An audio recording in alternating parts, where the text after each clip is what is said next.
welcome to episode it should be like 276. 276, yeah. 276 of the Actual Astronomy Podcast. And this is going to be the Schmidt Cassegrains versus Dobsonian episode.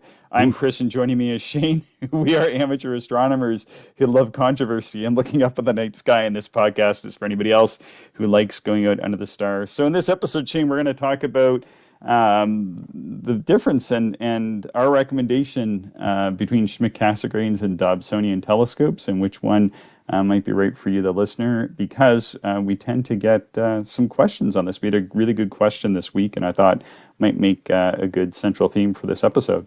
Yeah. But before we get into this heavyweight battle, we have one new Patreon supporter to thank. Just came in this morning, actually.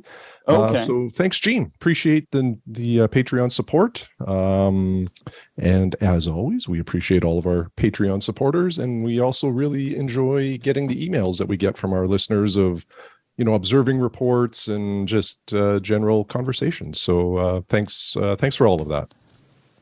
Yeah, I saw we had some emails there. I didn't click on the Patreon ones, but I see there's another one from Otto, who is also a new Patreon supporter. Oh yeah. Good call. I should delete some of these messages out of my inbox. It's becoming untenable. But yeah, I know. And so what we do, folks, is we have the emails from Actual Astronomy forwarded to our own personal inboxes, and that's why often you'll just get emails directly back from one or the both of us. And because of that, sometimes we get kind of a glut, and it's great to hear from listeners. And in fact, I think I had 12 or 15 emails in my inbox this morning, and I would say that 10 of those were from listeners or these new Patreon supporters. And we certainly appreciate the emails, and we certainly appreciate the Patreon support. Thank you so much for that. Yeah, that's great. We're talking about getting some new gear maybe to try a few things out that actually Gene had suggested. So it would be exciting. Yeah, excited for that, for sure. All right. So do we have odds on who's going to win this battle? Like if somebody was betting, do we have, a 2-1 favorite or anything like that? I really don't know. Don't know. Okay. And just as we get going here, and one of the people who wrote us this morning was Felipe. And did you see that photo that I put in the top of the notes? Yeah, that looks quite nice. A beautiful beach in Brazil somewhere. He was listening to us talk about all our bad, cloudy, cold weather, and so kindly sent us that photo. I say that because Felipe and I chat a lot. I think this was sent at least a little bit in jest, but as well, like he's always sending me these amazing photos of Brazil. And this looks like, if you can imagine, the most beautiful beach of all time with sun umbrellas set up to keep the heat off people and that sort of thing. This is what it looks like. Mm-hmm. This is super appealing to people living in our province this time of the year. A lot of people that live in Saskatchewan will often choose warm weather vacations and go to destinations like this to escape the cold for a week or two. Yeah, exactly. So how was your week, Shane? Did you get any observing? And it was clear last night, and it was warmer. Yeah, so it was, and clear. 3 days ago, I had full intentions of observing last night because the forecast was looking favorable. But I see you have it in the notes here too. Our city is hosting the Grey Cup, which is, for anybody that does not know, we have a Canadian Football League, and the Grey Cup is the end of season championship game. And, if there's an analog for this, it would be, like the World Cup final maybe, or the Super Bowl. The Lower Oakland Roller Derby Championship. Yeah, exactly. Right in line with all of that. So there's all sorts of festivities happening. And Friday there was sort of a work function that ended up at one of the pavilions at the Grey Cup location or festival. Nice. And I indulged a little bit. So Saturday I was a little tired, and I did not observe as a result of me abusing my body the day before. So. Yeah. So if people hear cheers today, it's not for us. It's from the game. That's right. Yeah. But last week, if people go back to last week's episode and they listen really carefully, you will hear a house explode. Do you think the audio picked that up? But I don't know. So I went back through because I didn't know. So when we were chatting last week, I said, "Whoa, there was this crazy sound." So like my whole office shook. Yeah. And I was like, "It sounds like somebody's barbecue blew up a few houses down." But it wasn't. It was actually a vacant house exploding. Nobody was injured, and there was a vacant house, and the gas line somehow ignited, and it completely like disintegrated that house. And it was like 3 miles from my house. It was really far away, but you have to listen very close. And right before I pause, you have to kind of listen to it and then go back. But right before I pause, you can hear it goes, whoop, like there's like this weird little, whoop, Okay. and it was sort of absorbed by the, I think Zoom does some processing or something like that. But there's like a weird little, whoop, and that was a house exploding. Well, that nobody was injured. Yeah. Fine, folks. Yeah, interesting, eh? So yes, the things that will happen I never thought anything like that would happen when we're doing the podcast. But you didn't hear it. I feel like you would be about equal. It was like kind of right between us, but you didn't hear it, eh? Well, I record in the basement, and that might be it, because what's funny, right after that, my wife texted me and said, "Hey, did you hear that boom?" And I'm like, yeah, I did not, but oh, so she heard it too. Okay, well, yeah. My wife was in the basement, so I'm upstairs. My wife is in the basement when I'm doing these. You're in the basement, but your wife is upstairs. Okay, so yeah, so because it was loud, like, and then when I heard that, I was like, whoa! But Shane didn't hear it. But yeah, that was something else. So we've had a few emails. We have a few emails coming in where people are sending in their like how they record their observing. And we had a nice one here this morning I was just reading, but I think we'll put that in next week's episode. So if people we'd love to hear, how you record or how you, diarize your observations, maybe is the best way to put it. Yeah. We will do an episode on diarizing or logging observations. There's a lot of different ways to do it. So we would like to hear from, as many people as possible about how you record your observations. Chris, with the collaboration we've had with lots of listeners, we've seen lots of varying ways of doing it. Some people do audio recordings, some people do sketches, some people use templated Word documents that they just fill out.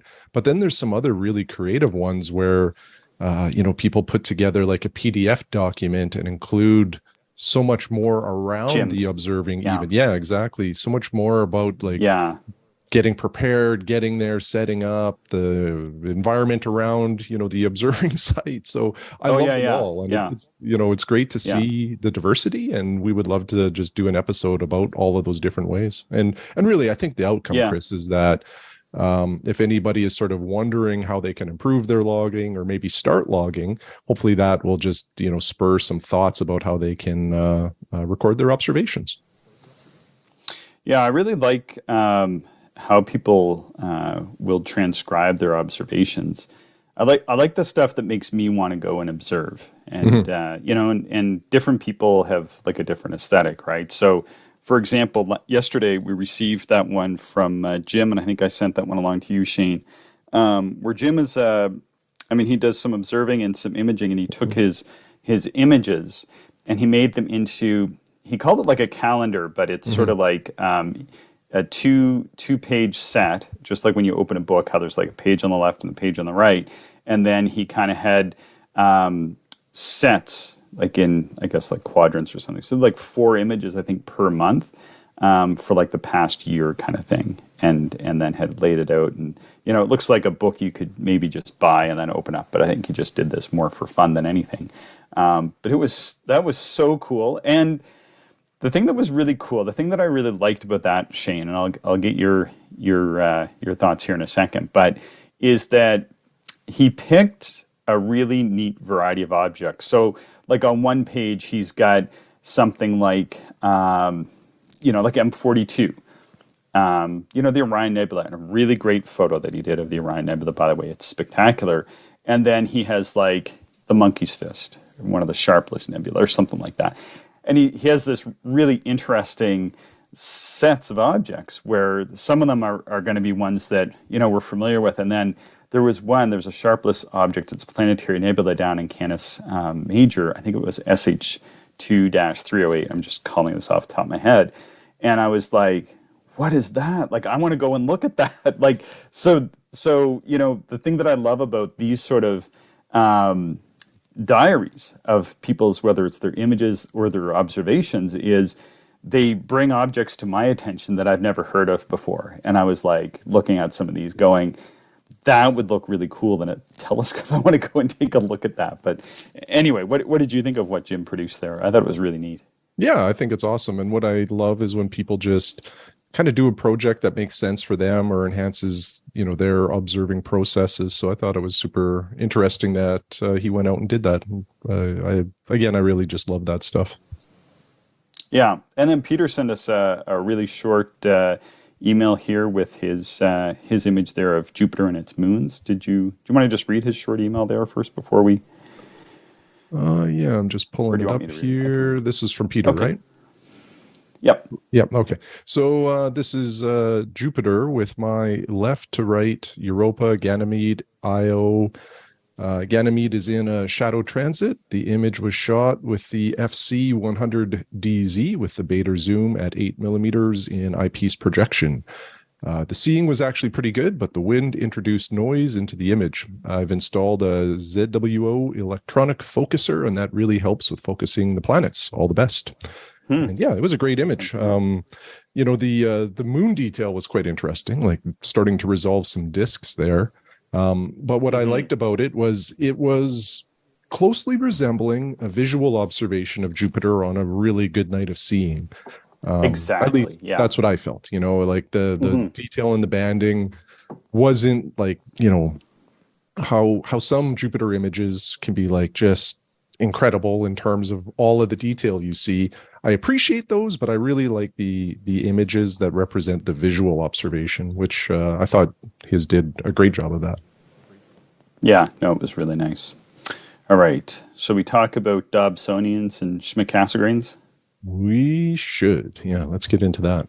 So we had an email from Joey, and we're going to explore this one a bit because I thought every once in a while, we read a lot of listener emails, and we certainly appreciate them all. And then it seems like more and more the emails that we're getting really should have just about a whole episode dedicated to them. I think that's a fair assessment. People put a lot of thought into the emails that they send us, Shane, and sometimes I feel like we just read them and then move on to the next one. Right? And I'm like, it's not really giving it the justice it deserves. And I thought that Joey's was one of those. So maybe I'll just read it and then we can discuss. Yeah, sounds good. All right. So Joey writes, "Hi guys, I recently came back to the hobby and found your podcast and have been listening to it on my 1-hour commute to and from work. First, I want to say that the two of the biggest improvements in my viewing have been your recommendation of an observing chair," he's just using a fold-out chair for now, "and the contrast booster I got after one of your recommendations in a Viewing Mars episode. The chair has been such a big factor in how I observe, how long I stay on one object, and how long I stay outside viewing. I hope to pick up a proper chair in the coming months." I just want to press pause Go there, for Chris. And I just want to say thanks to Joey for mentioning that, because I feel sometimes you and I, Chris, are maybe coming across as a little nuts when we talk about the importance of a chair. But I'm happy that Joey discovered that, and I think everybody knows that we're big supporters of having a comfortable chair at the eyepiece. Look at Shane with the puns. You're really coming through with the support chair. See, I just talk. I didn't even know I did that. So. You didn't when we first started doing these podcasts.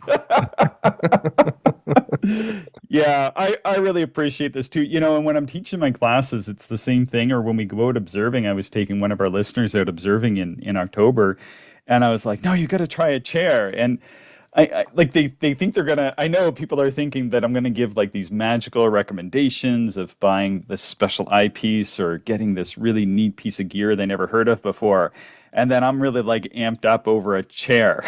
And it's really funny to see. And I know Jim is still like on the fence. Chair, yeah. Okay, I'll keep reading. Currently, I'm using a cheap 5-inch Newtonian that's keeping me happy while I gather quality eyepieces for my eventual scope upgrade. I'm just going to stop. I think that's great. I think a 5-inch Newtonian is an awesome, excellent Newtonian to start. I meant to ask Joey which 5-inch he is using, but there's many excellent ones out there. I've looked through a pile. They all seem to be pretty good. He goes on to say, unfortunately, I live in the city and don't plan on getting out to any dark sites anytime soon. I live in Los Angeles, and it's not as safe to do things these days. And as far as clubs go, they are usually deep in Los Angeles, and my location is south away from where they are in the city. I didn't realize how bad light pollution has gotten since I last observed. 15 years ago, I was able to star hop to most objects using binoculars and my naked eye, but now I can't even find the Big Dipper on most nights. I'm also 15 years older, so that could be a thing as well. So I was thinking of picking up a go-to scope that I would think would help me find the harder to locate objects in my light polluted skies without the need to star hop. As is usually the case, I have read conflicting things on the internet. Exactly. Some people say, don't even bother with anything bigger than an 8-inch scope if you're in the city, because the best you're going to see is a few planets and the moon. I've also read that more aperture in the city will give you views of some deep sky objects that are practically invisible in the sky. And just yesterday, I watched a video where a guy claimed you can't see DSOs or deep sky objects in a Dob because of the lack of tracking. I don't mind manually pushing my scope around, by the way, just so you know. So I've been going between Celestron 8 SE, which is Schmidt Cassegrains telescope, Celestron StarSense Explorer, and an Orion SkyQuest XT12i. My question is, what are your opinions on aperture in the city? I know aperture is king, and most people say get the most aperture you can afford and carry. But should I go with an 8-inch because I may not see what I'm hoping to see with a 10 or 12-inch in my backyard? Expectation-wise, I would be happy to be able to see a bit more detail in M42 than I see right now in my 5-inch, which still makes my jaw drop every time I see just a few stars with fuzz around them. Well, thanks for doing the podcast. It has become my main source of entertainment for the past few months on my commutes. Joey. There you go. Mm-hmm. So thanks. Sorry. I was just going to say, where do you want to start? But I was going to say, well, first of all, thanks, Joey. Thanks for the email. I really like this email because it is specific to what telescopes are going to work best for visually observing in your backyard. And as visual observing is our main focus here, we appreciate that kind of direct question. And before we say anything, Shane, I think we should say that the right scope for one person may be the wrong scope for another person. Yeah. There's so many factors that go into picking a scope, and it is a pretty personal choice, I think. But we can certainly, unwind this a bit and talk about what we would prefer or our experiences. One thing I didn't put in the notes that I just want to address before I forget is he had watched a video about a guy claiming that you can't see deep sky objects in a Dobsonian because they don't have tracking. As somebody who's owned a few Dobsonians, Shane, do you want to comment on that first? And your scopes didn't have tracking, by the way. No, mine were push twos. No electronics on mine at all, other than a Telrad. But you can certainly see deep sky objects without tracking. I wonder if there's something lost in communication here. Like, I wonder if maybe the video was talking about imaging, because if you're going to image deep sky stuff, it certainly helps to have some tracking there, because you're going to do some longer exposures. But visually, deep sky objects without tracking are the easiest to observe, because they'll stay in the field of view for quite some time before you have to nudge the telescope relative to observing the planets. If you're looking at Mars or Jupiter, you're always nudging the telescope to keep it in the field of view, like every few seconds. But deep sky objects, you can go minutes without really having to nudge the telescope, depending on how much power you're using. But yeah, that is certainly, I guess, not correct. You can see deep sky objects without tracking. Yeah, I hadn't thought of that actually, but you're probably right. I think there is some and it seems like more and more people are into the imaging these days simply because it's become a very popular and I guess from what I've read, slightly more affordable than it has been in the past. So maybe something did get mixed up in that video, but yeah. Anyway, so sounds like Joey has had it boiled down to his choices of either an 8-inch Schmidt Cassegrain telescope, like the Celestron 8SE, or a 10-inch Dobsonian with the StarSense Explorer from, and I think what that uses is your cell phone sits in a cradle and you use your astronomy software to guide the scope around. And I read a review on it and it says they use Sky Safari. And then the 12-inch from Orion, which is a SkyQuest XT12i, which isn't their go-to. I know they used to have a go-to version. I thought it was the go-to just because of the price, but I guess the price of everything has gone up quite a bit. And that is also a push to, but I think it has a hand paddle which will display like the coordinates so that you can, it will sort of help guide you towards the object of your choice. Let's see. So maybe we'll start here, Shane. Just start with something pretty basic. So I'll ask these questions to you, and you can choose to answer or not, or pass. So what is a Schmidt Cassegrain telescope, and what is a Dobsonian telescope? Like what are they and how are they different? Maybe let's start there. So they're mostly like just visually, if you're just looking at them, they're mostly different in terms of their physical size. A Dobsonian tube will be much longer than a Cassegrain tube, but then it's much different once you look at the optical design of the telescope. So a Dobsonian has a big primary mirror at the bottom of the tube. It collects all of the light. It focuses it up to a diagonal, which is another mirror that's at a 45-degree angle. And that secondary mirror bounces the light up into the eyepiece, and then, off you go observing.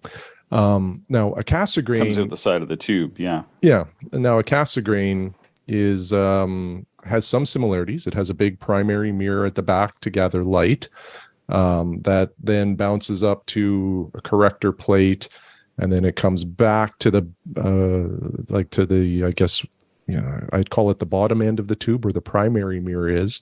And then you have a diagonal in the back of the Cassegrain rather than so a Newtonian, it's more, let's say at the entrance point to the tube, is where the focuser would be in the eyepiece. Cassegrain's at the back. And then the other big factor is the Cassegrain has like a glass lens essentially at the very front of it as well, which does some correcting, I believe. So there's excuse me. The Cassegrain system is a more complex optical system. It has some advantages, and it maybe has some things that aren't as good compared to the Dobsonian. Sorry, just had to mute as I was coughing there. No worries.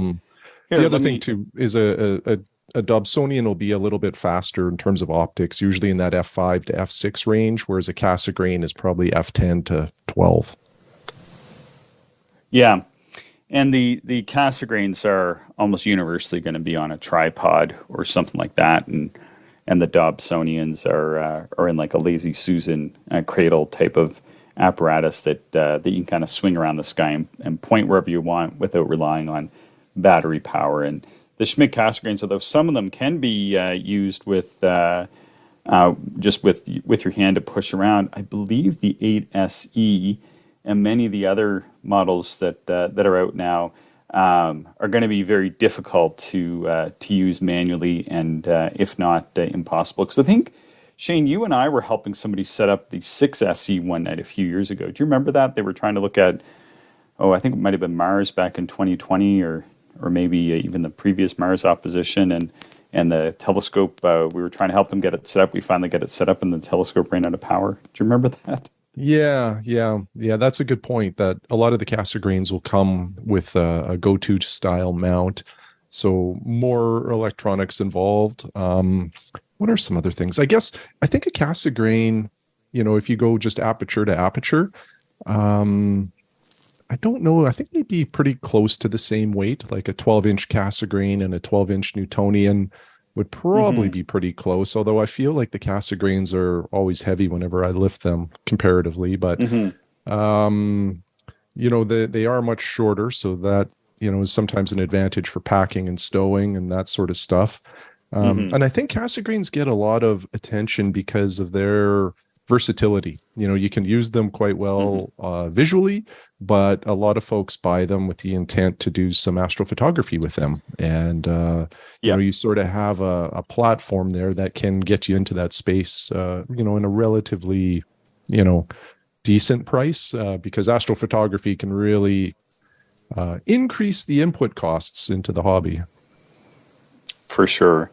For sure. Yeah. So kind of like one of the main differences between telescope like a Celestron 8SE or pretty much any Celestron or a Schmidt Cassegrain that you're going to get these days and a regular Dobsonian is that the Schmidt Cassegrain is going to have tracking and the Dobsonian is going to be push to. And now, I'm not sure what your thoughts are, Shane, but say I was somebody who only was running planetary observations. And by the way, I believe, having spent some time in California, though not in Los Angeles, typically the seeing in California is pretty good or much better than what we have here where we live anyway. And so you can really push the magnification pretty high on a lot of nights. And I think that for some people, if you were only doing planetary and maybe you wanted to get into planetary imaging or doing a lot of sketching at the eyepiece, then an 8-inch Schmidt Cassegrain that did just have tracking might be a telescope that one person might want to go with. I'm not sure what your thoughts are on that. Yeah. Again, each to their own. I've always been intrigued by a Cassegrain. I've never owned one. I've had Maksudovs, which are a similar design. But the portability and the versatility is always intriguing to me. But when you start talking about truss style Dobsonians, they become very portable and easy to take around as well. And the cost to buy a Dobsonian versus a Cassegrain, you just can't beat a Dobsonian for the value that you get there. The 10 inches of Dobsonian will be half the price or maybe even a greater savings compared to 10 inches of Cassegrain. Yeah, it might be. I'm just looking here now. I see like Celestron Nexstar is running about $2,000 Canadian. And if then we go and look at a Celestron 10-inch Star Sense, how much is that going to run you Canadian? Let's see. Well, and the Star Sense, I think, even has some technology on it, so it's probably even a bit of a pricier one too. Yeah, and it's relatively new, which tends to equate to more money. So it's about almost exactly half the price. So if somebody is simply just looking to, aim and find stuff in the sky and have a decent sized telescope that's gonna give them some pretty good views of whatever they're going to look at, and they don't necessarily need to have tracking for any reason or another, then I think that might be a pretty good scope for some people. Yeah, no, absolutely it is. The Orion 12I, let's see. Yeah, so in the Schmidt Cassegrain, so I think one of the big differences between those and these Dobsonians, which don't have tracking, is that the Schmidt Cassegrain will be able to track the planets. So like if you want to sit and do a lot of planetary sketching under high power, personally, like I find that although it is possible to do sketching without tracking, once I get over 150 power, I really want to have that tracking. So for me, I could see getting the 8-inch Schmidt Cassegrain.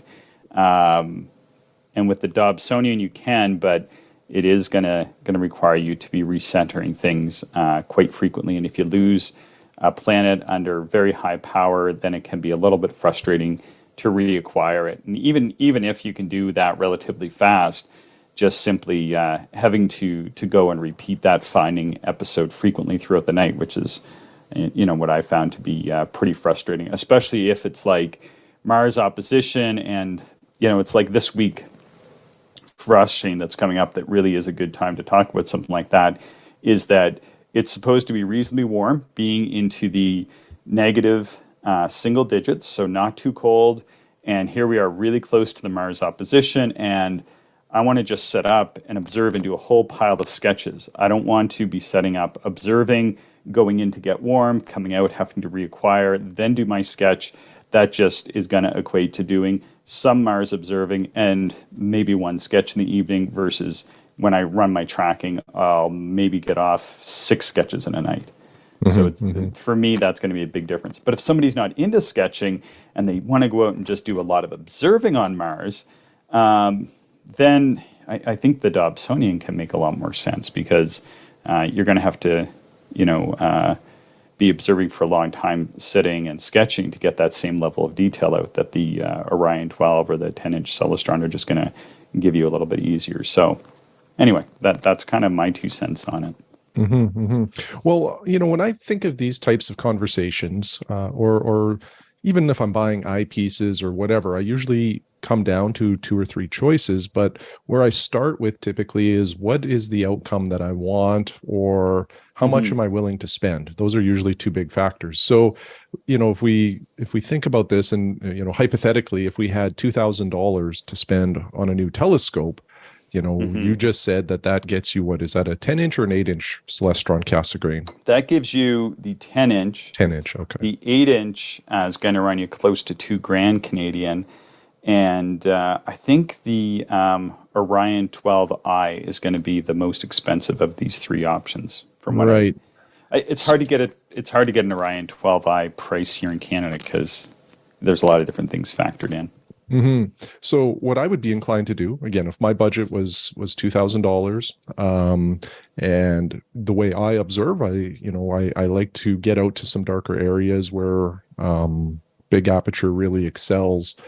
I would take my $2,000 and just get as much aperture as I could. So that would likely take me down the Dobsonian path. But we've talked about it a lot, why we don't use, like you and me, why we don't use a lot of technology when we're out in the field, because we just like the simplicity of pushing the telescope where we need to go. And there's been many times where we've been around folks that have Cassegrains, and we've seen 3 or 4 or 5 objects, and they're still trying to align, or they're having troubles with with the alignment or whatever. So for those reasons, I would definitely put all my money into the Dob, just to get as much aperture as I could. Which maybe, just to go back to Joey's email, there was also an interesting point about, in a light polluted area, is big aperture an advantage? And is there any issues using these big light buckets inside of an urban center? And, from my experience, really curious. Go ahead. I was just going to say, I'm really curious to hear what you have to say, because like, more so than me, you do a lot more observing in your backyard under what I would consider to be really good representative city conditions, where you're not right in the downtown core, but you have a lot of sort of built up area around you. And you've also owned like 8, 12-inch reflectors. You've owned some Maksudovs, you've owned some refractors. So I think out of the 2 of us, you definitely had the most experience under light polluted skies. So with that, like, that's kind of your context. So I'm really curious to hear what you would kind of recommend here in your experience. Yeah. So maybe just to start off this conversation here, or this part of the conversation, a telescope's job is to gather light, and it doesn't discern from starlight or light pollution. So a larger telescope will bring all of that in to a greater degree. And when I first started off, I just had an 8-inch telescope, like a Dobsonian, and that was it. I didn't have anything else to observe with. So I used it a lot within the city. And what I can say is, if you're in like a location where you're able to block all of that, ambient light from like street lights or your neighbor's yard light, or, that stuff, if you can have your yard itself well protected, well shielded, the Dobsonian actually surprised me what it could do. Like, I think I probably observed half the Messier list from inside the city before I started going to dark sites. Now, all of those objects look completely different at a dark site, because I could see so much more detail, but they were still detectable in the city. And, at the end of the day, with astronomy, aperture wins on deep sky objects. You just see more detail and more of those types of objects. So In the city, if it's well shielded, a daub can be a benefit, but it's pretty hard to get that level of light shielding to keep the all of that light pollution out. So what I found when I had my 12-inch is I never used it from the city. Actually, I shouldn't say never. I did a few times, but I was always disappointed with how much light pollution this thing pulled in, and it just sort of washed out the views, and often the background of the sky just wasn't that black at all, because you're getting all of this glow that's coming into the telescope. So where I'm at now in life, I use smaller apertures from my backyard. I just find that they don't pull in as much of that light. A 3 to 4 inch refractor in my mind is almost the ideal backyard telescope for a light polluted area. You can see an awful lot with those telescopes. Now, probably not as many deep sky objects. I'm looking at open clusters. I'm looking at planets, double star systems. That's primarily, the extent of my backyard observing. I'm not really looking for galaxies or anything like that. I'm just at that stage where if I'm going to observe those objects, I'm going outside of the city. I'm going to drive at least a half an hour or so to get to a darker sky. And even then, I'm still using probably a 4-inch refractor. But if I had larger aperture, I would be using that. Yeah, I think that I've had some of my best planetary views through the reflectors from the city. So, I know my friend Peter's home-built 10-inch gave me the best views of Saturn that I've ever seen, and I've looked at Jupiter through a lot of 12 inches from the city, and you just get that greater resolving power with those larger telescopes. So, I kind of thought that with what Joey was asking in between these specific telescopes, that the 12-inch eye would probably be the one that I might side with, and I think just because if you do end up looking at a lot of planets, it's going to be good, and it will show him more detail in the deep sky. Like if he can see some of M42 with a 5-inch. I feel like he is going to see considerably more with the 12-inch simply because he's going to have exponentially more light gathering power there, right? Absolutely. The brighter deep sky objects like M42, M13 will still look much better through the big Dob than a smaller telescope, even in the city. Even Andromeda, you can start to see some of that structure even in the city typically, at least where we live. I can. But I think you are more limited to some of those brighter objects. So I don't know what that would give you, 10 or 20 maybe. Yeah, I think you'd be able to see more. And then the other thing I was thinking, like you were saying, is that if you can kind of shield yourself a bit in your backyard from the local neighbors, which I'm assuming he can, because if he's able to see M42 decently with his 5-inch, then it seems to me like maybe he is somewhat sheltered in his yard. Because I know in my yard, which is pretty open, trying to see any deep sky objects is just an exercise in frustration. So I hardly even do it. And then as well, one can always employ things like light pollution filters. Can certainly help. If you want to, especially with the larger Dobsonian, because it is collecting that much more light. So if you put in an Orion broadband filter, or a UHC filter, or an O3 filter, if you're looking at planetary nebula or supernova remnants or stuff like that, I think the filters for light pollution reduction are going to give a much, much bigger bump in the 12-inch telescope, eh? Yeah, definitely. And then as well, the other thing is life is funny. And what I mean by that is life has a way of changing. So right now, Joey isn't getting out to dark sky sites. And sometimes that has a way of quickly changing. And you never know. For example, eventually connected with one of our listeners here in the city. I actually hardly even knew we had any listeners here in the city, and I think I had an email from him once a long time ago, and then he came out to my class and donated a book, and then I had him out at my observing site, and I was like, yeah, come out anytime. So now he has access to a reasonably close by dark sky observing site, and hopefully we can meet up a few times here and there over the summer and in the off season. and he can bring his telescope out there and set it up and get some good observing in. So here's somebody who is in a similar situation, and now like they're hopefully going to be able to get out and observe in a dark sky site, a good solid handful of times a year. And they were somebody that bought a 10-inch, and we'll be able to use it much more to the full effect under those dark skies that we get here in the countryside. Yeah, exactly. It's perfect for that. And I also noticed that where Joey is in somewhat, like I think within a few hour drive of like some pretty dark skies. I think within 3 or 4 hours anyway. You got like Joshua Tree, and you got Mount Pinos, which is to the north, and probably a very brutal drive through the city. I don't know. I've never driven through LA, but Mount Pinos I think is worth visiting. I think it's still somewhat of a mecca for amateur astronomers. And people go up there, I think, on a lot of nights to observe. And then I know a lot of people are going to Joshua Tree now. is fairly dark. There's a few other sites that are around, and sometimes one has a slight change in circumstances, and then it can make getting out to those places a lot easier. Which I think if I had a 12-inch in that area, I sure would be eager to get out to those spots. Yeah, me too. Yeah. Okay.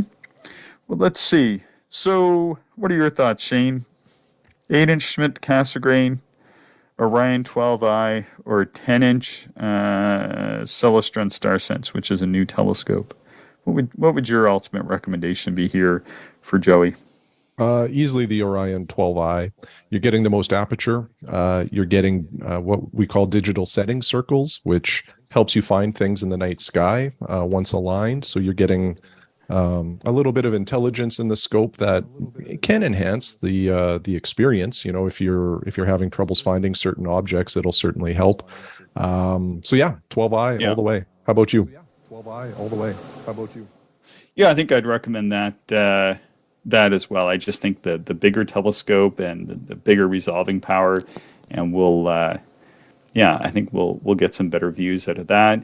And everybody's different. I know, like you said it a few times. Like for us, we use the smaller refractors, and that's what we like to use. But if you do want to have that little bit more aperture gain, particularly for those deep sky objects, I think probably the 12i there. And I think as well, the one thing I wanted to mention is that the Celestron StarSense, I've read some reviews. Sounds like a great scope, but this is sort of a newer telescope, and I think that just came out a year or so ago, and just seeing the reviews in the magazines now, whereas the Orion 12i, I think they date back to like 2012 or something. They've been out for 10 years solid. And it's a really tried and tested telescope. I've looked through several of those myself.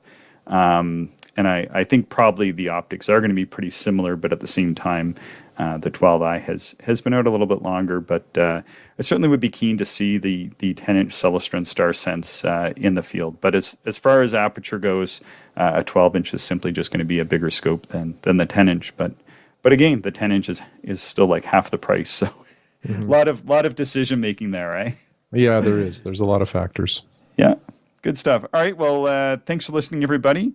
And we're always excited to get your listener questions and your observing reports and how you log or diarize your observations to actualastronomy@gmail.com. And we also appreciate getting reviews. Thank you, everyone, for listening, and we hope you enjoyed the show. If you are interested in more information, would like to contact us, or if you would like to support the podcast, check out our website, actualastronomy.com.